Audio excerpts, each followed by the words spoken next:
guys, hello, welcome back to the next session. In the last session, what we did was we had studied about a few handy mnemonics, stories, tricks, tips to remember the important concepts from the chapters that we have already studied. Okay, tell me if I'm visible and audible to all of you. Tell me if I'm visible and audible. Let me know. Let me know in the comment section. Yeah, great. Okay, so the last session was where we had studied about the mnemonics. Okay, I hope you guys followed the last session and you guys have had a lot good rest. Now we'll begin with liver function tests. Okay, mainly you guys will study this in physiology. Okay, about the liver functions, liver enzymes, and all. But what we are going to discuss is about how bilirubin gets metabolized, okay, and how different types of bilirubin are encountered in different types of liver disease. Also, we'll have a short discussion about the normal values of various liver enzymes, okay, and in which conditions are they elevated. Okay, we'll have a discussion about the Ehrlich test. Okay, the Ehrlich test that detects the direct and the indirect bilirubin.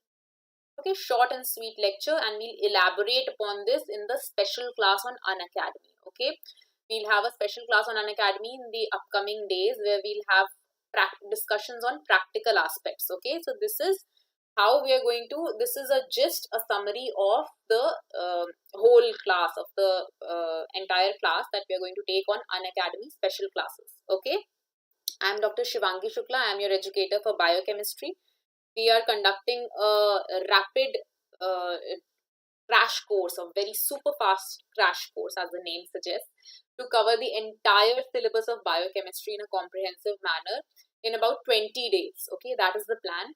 And we'll also touch practical aspects. That is what we are going to do in a brief manner, and we'll be skimming through the practical aspects. And for the comprehensive detailed class, to join me on Unacademy special classes absolutely free. You can put in my code DRSHUKLA, Dr. Shukla, to unlock the class, which is absolutely free, the special class. Okay, here we'll be discussing in brief, and the detailed topics will be there on Unacademy special classes. Okay, this is the crash course, so we'll skim through it fast. Okay, now quickly, the types of subscription available on Unacademy are Plus and Iconic. The Plus subscription comes with access to top educators from all over the country in the field of medicine, and you get to access their video lectures live as well as recorded, and also you get to watch get their notes of the class from in the form of PDF. Okay, also you get to access a question bank of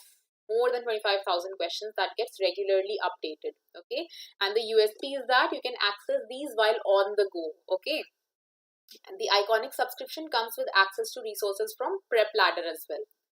Okay, now if you guys wish to take the subscription, it will be it will be advisable to do so during this time, because Unacademy is celebrating 6 years of its existence, 6 years birthday for Unacademy, and it is giving you guys gifts. Yeah, so you guys will get a lot of discounts, a lot of extra months in the membership if you plan to take the membership right now. And do not forget to put in my code, that is DRSHUKLA, Dr. Shukla. It will fetch you an additional 10% discount. Okay, so without further ado, let us begin. All right, now can I have a thumbs up if you guys are following? If you guys are wide awake, can I get a thumbs up in the comment section? Great. So where does bilirubin form from? The bilirubin is formed in the body from what? From the catabolism of hemoglobin, right? Hemoglobin is broken down, globin is broken down and decomposed into the components, and similarly heme is also broken down. Now heme contains a cyclic tetrapyrrole structure, which we have discussed in the last class as well. Now this cyclic tetrapyrrole structure contains an iron or ferrous atom in the ferrous ion in the center. Okay, Now what happens is this heme molecule is acted upon by the enzyme heme oxygenase. This is the main enzyme that causes breakdown of heme. Oxygenase means it will add oxygen. Okay, what is the meaning of oxygenase? It will add oxygen onto the heme molecule. Alright, now if you guys remember, once again I'm drawing the structure of heme. It is a cyclic tetrapyrrole. Okay, this is one pyrrole ring. This is another pyrrole ring. This is another pyrrole ring. You guys should also draw with me. I have drawn it so many times I can even draw in my sleep now. Okay, now you have to link them through alpha methylene linkages. Okay, like a flower. Okay, they have been linked. Now you have to put in alternate double bonds in both the directions. So the double bond is here, next double bond will be here, next will be here, next will be on this, then on this, then on this. From this side also here, then the next will be on this, next will be on this, next will be on this, next will be. Okay, got it. So this is the tetrapyrrole structure. Okay. Now what will happen? The iron in the middle will combine with all these four through coordinate linkages. Okay. Alright, the iron will combine through coordinate linkages. After this, what happens is now when this is getting degraded, what happens is this heme molecule will be acted upon by heme oxygenase. Oxygenase is one that will break this with the addition of oxygen. Okay, it will add oxygen. Hi Venkatesh, hello, welcome. Is this your first class with me? This heme oxygenase will come and add oxygen on one of the alpha methylene linkages.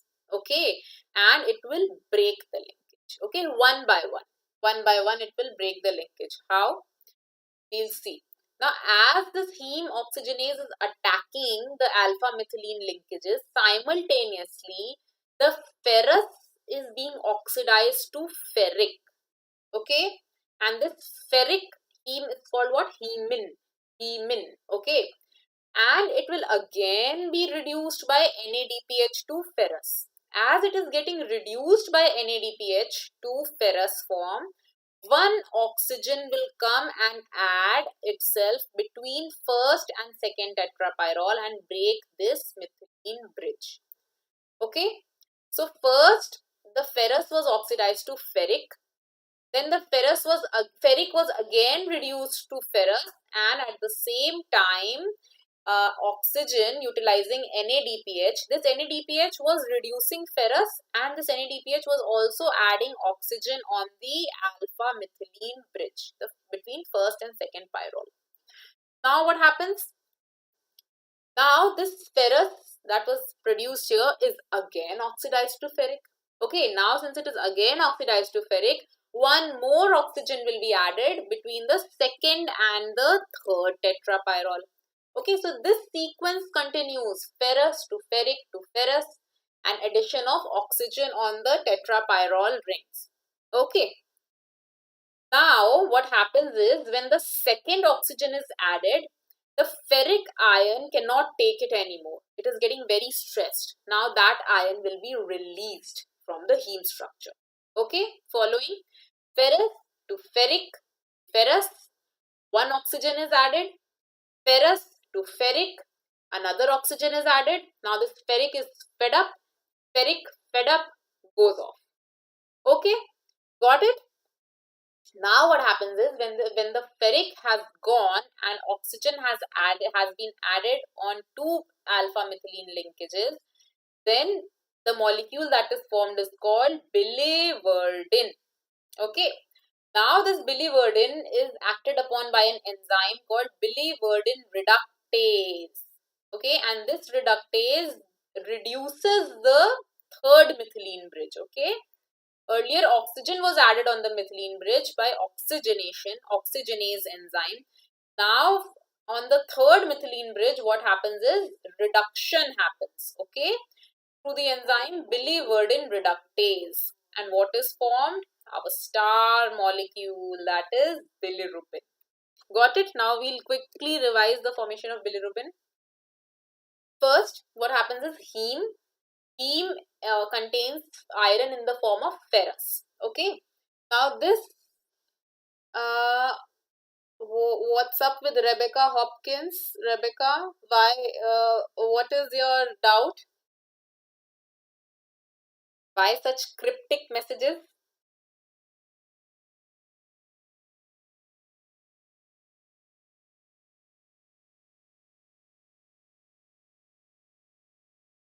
All right. Venkatesh, Rebecca, are you guys following? Rebecca, is there a problem or is it okay? So we were discussing about the formation of bilirubin from heme, right? That is what we are discussing.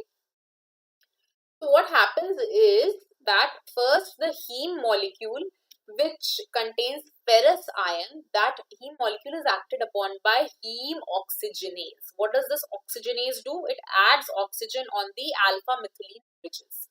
Okay.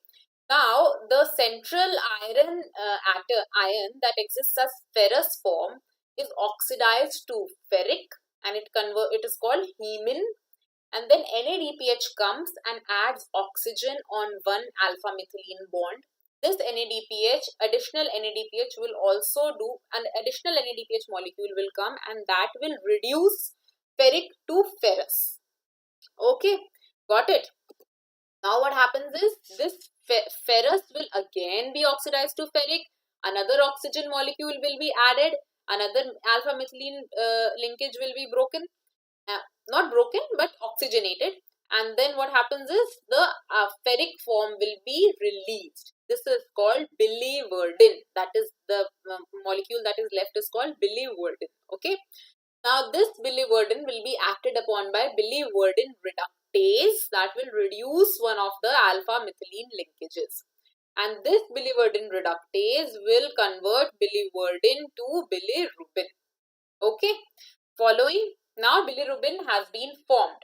Now what is the state of bilirubin? What happens to bilirubin? This bilirubin will be taken up by the liver. Okay. In the liver, there will be some other modifications happening with the bilirubin. This bilirubin will undergo conjugation with what? Glucuronic acid, right? UDP. Okay, UDP was also involved in what? Glycogenesis. Remember, in glycogenesis also conjugation was happening with UDP. Okay. So, this bilirubin upon conjugation will become conjugated bilirubin. This conjugated bilirubin will be secreted in the bile through the bile duct. It will go and get stored in the gallbladder, okay? And through the bile duct, it will enter the enterohepatic circulation. Okay, got it? Now, when it enters the intestine, this conjugated bilirubin will be reduced to what? Urobilinogen. If you guys remember the chapter of porphyrins that we have studied, we read that ogens, all the ogens were what? Porphyrinogens were what? Colorless. All the ogens were colorless and they used to generate porphyrins, okay, which were colored. Right? Similar is the case with urobilinogen, which is colorless. It will generate colored urobilin or stercobilin upon oxidation. Okay. So, this urobilinogen is present in the feces. Okay. When it gets oxidized, it becomes colored. Okay. What color? The color of feces. Okay. The yellowish brown color. Okay. That is colored. Therefore, whenever you see any feces upon standing becomes darker, that is because of oxidation by the air. Okay. The urobilinogen is converting to urobilin and stercobilin. Okay. Now, this urobilin will again go back to the liver through the portal circulation. It will again enter the enterohepatic circulation. Some of it will be recycled and again go back. Okay. So, this is the enterohepatic circulation. Got it, all of you? Following. Okay. Next, so you guys know what unconjugated bilirubin is and what conjugated bilirubin is. Now, if you guys can see, there's something called direct bilirubin and something called indirect bilirubin. If you guys have seen a liver function test, you guys would have seen that there's something called direct and something called indirect bilirubin. Okay. Now, what is direct bilirubin? Direct bilirubin is the conjugated bilirubin. Indirect bilirubin is the unconjugated bilirubin. Okay? Conjugation occurs in the liver. Conjugation occurs at the level of liver. Conjugation occurs with glucuronic acid, UDP. Okay, with glucuronic acid, UDP. And after conjugation, the conjugated bilirubin enters the enterohepatic goes into the intestines, and it is excreted through the feces and enters the enterohepatic circulation. Normally, urobilinogen does not enter the it is not so much that, see, normally bilirubin is not in that much quantity. Normally bilirubin is not in that much quantity that it can be found in the urine. But whenever it occurs in excess, then it can be even found in the urine. Okay, got it? So what we were discussing was about direct and indirect bilirubin. Direct bilirubin is conjugated bilirubin. Indirect bilirubin is unconjugated bilirubin. Now, why the terms direct and indirect? Have any of you ever thought about this? See, this is because there was this Ehrlich test. Okay, this test was devised to detect bilirubin in the blood. This Ehrlich test involves coupling of bilirubin with diazo reagent. Okay, Ehrlich's diazo reagent. Now it was observed that there is appearance of some reddish brown color. Okay, reddish purple color, reddish purplish, reddish purple color appears. Now, if this reddish purple color appears without the addition of methanol, it is called direct bilirubin. Okay, why were they calling it direct? Because directly upon addition of bilirubin to the diazo agent, a reddish purple color appeared. Whenever there is high amounts of direct bilirubin, the reddish purple color appears directly. And whenever there is high amounts of indirect bilirubin, the reddish purple color appears upon the addition of methanol to the mixture. That is why the terminology is direct and indirect. Okay, following. I hope you guys found this interesting. Okay, next what we see is the different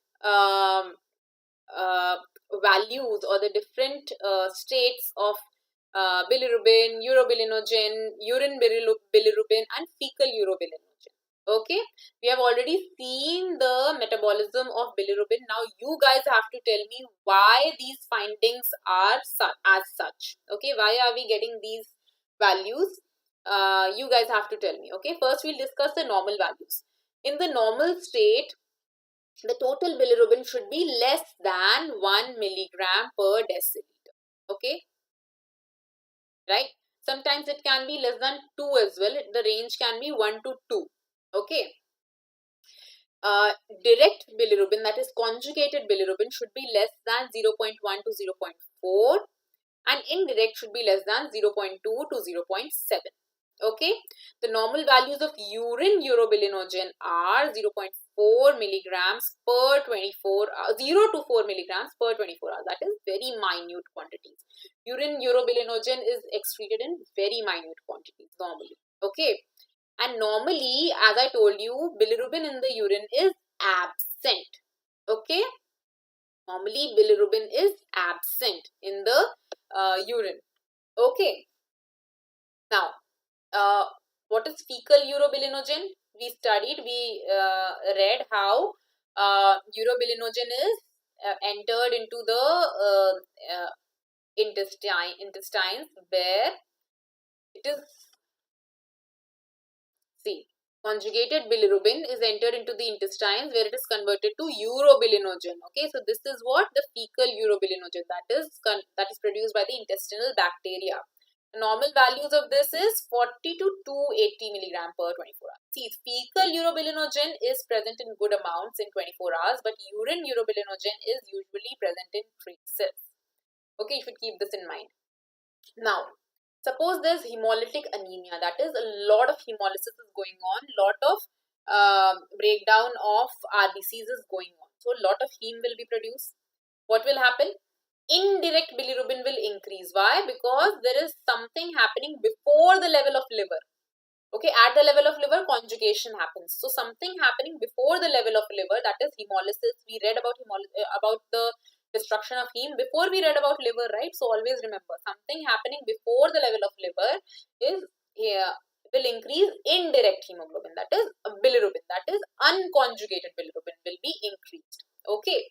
Then obviously when unconjugated bilirubin is increased, the urine urobilinogen will be increased and the fecal urobilinogen will be increased, right? Because there is a lot of indirect bilirubin that is being produced. So this urobilinogen will also be increased.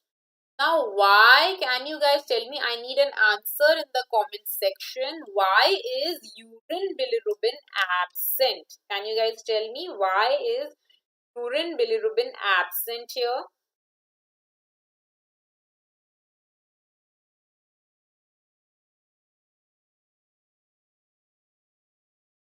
Come on, I need an answer, all of you. If you guys have been attentive, you guys should tell me why urine bilirubin is absent.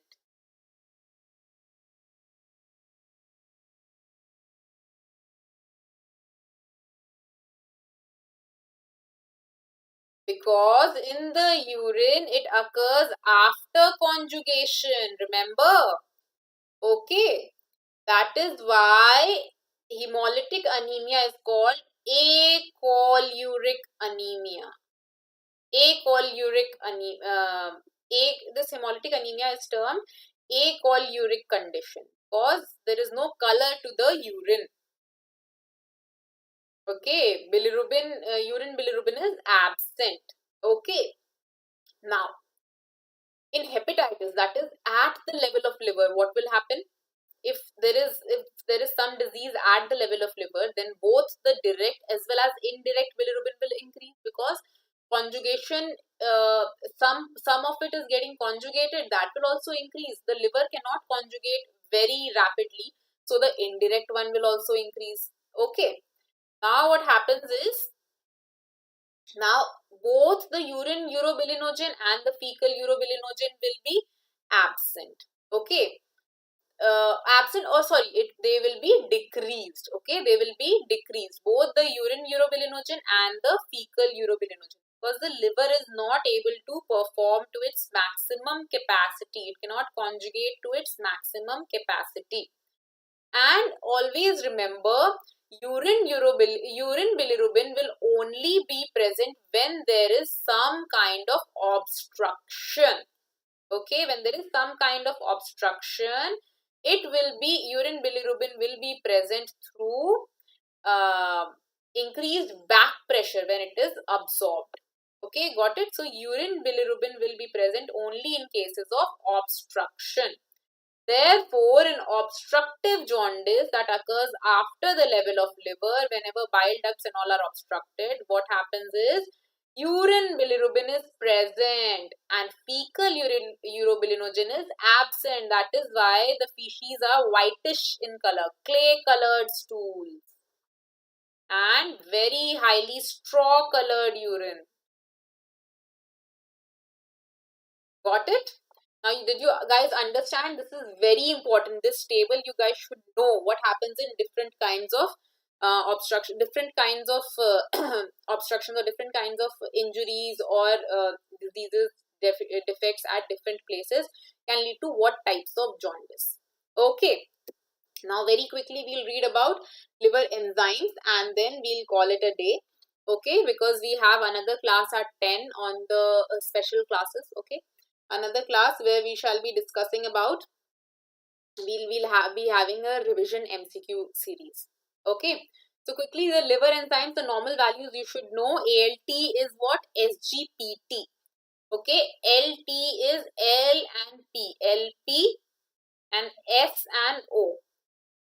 Okay, PLOS you can remember as PLOS. PLOS. Okay, PT is ALT, OT is AST. Okay, PLOS. Always remember this mnemonic. PLOS. SGPT is ALT, SGOT is AST. Now these enzymes, as you can see, they are what? Aminotransferase. What do aminotransferase do? They're involved in the metabolism of amino acids, and therefore they are present in the liver. In the liver cells, their elevation is significant of, it signifies something at the level of liver. Okay, hepatitis, some issues occurring at the level of liver. Okay, so ALT and AST will be increased whenever some kind of hepatitis is going on. Okay, next, ALP. What is ALP? Alkaline phosphatase. It is also a marker of bone formation. Okay, it is also a marker of bone formation. Its normal values you should know. Okay, these normal values you should know. In hepatitis and all, sometimes ALT and AST are increased to around thousands. Okay, when bilirubin level increases and there is icterus and all. Okay, another enzyme that most of you would be knowing is gamma glutamyl transpeptidase. Transpeptidase is again involved in protein metabolism, amino acid metabolism, right? Transpeptidase.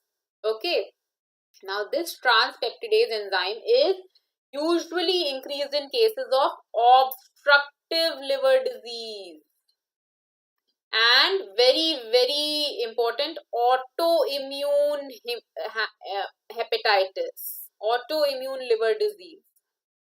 Both these conditions you will see GGT is significantly raised while these will not be quite raised. The liver enzymes ALT, AST will not be very much raised, but GGT will be raised in cases of obstructive jaundice and autoimmune hepatitis. Okay, guys, have you guys followed all this? This is more of clinical and practical based. I hope you guys have understood the Ehrlich test. Okay, now we'll wrap this session up. Okay, and we'll meet you guys. I'll meet you at 10:30 p.m. on Unacademy special class. Okay, where we shall be discussing a lot of MCQs, and it will be a nice light class. So I request your participation so that it is interactive and you guys also enjoy competing with a lot of people. Okay, we'll also share the leaderboard and it will be very interesting for you guys to compete in real time with your batchmates, your colleagues, your friends and everyone. Okay, so I hope you guys liked today's session. We'll call it a day. Okay, bye bye. Thank you for your patient hearing. See you guys at 10:30 today on Unacademy special class. Dr. Shivangi.